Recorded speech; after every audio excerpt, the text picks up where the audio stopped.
Olympiad.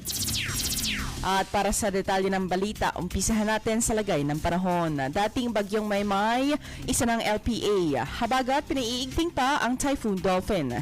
Para sa detalye ng balita, DJ Joey Boy. GB Balita Express.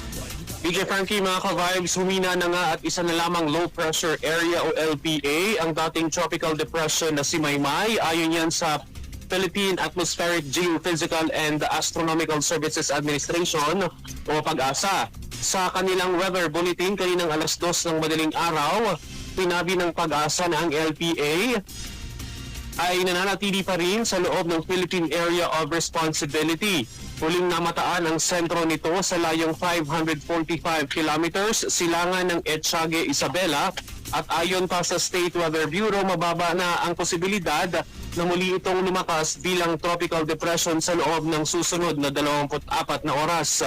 Samantala, patuloy na binabantayan ng PAGASA ang Typhoon Dolphin na nasa labas pa rin ng Philippine Area of Responsibility at may layong 1,165 kilometers sa hilaga ng extreme northern zone.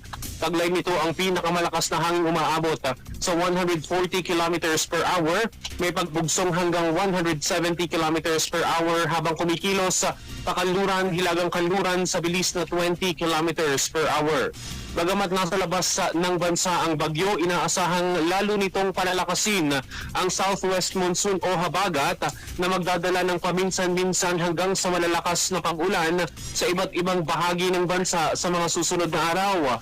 Samantala, ayon pa sa PAGASA na inilabas ng kanilang forecast kaninang alas 5 ng madaling araw, mararamdaman ng occasional rains o paminsan-minsang pag-ulan sa lalawigan ng Batangas.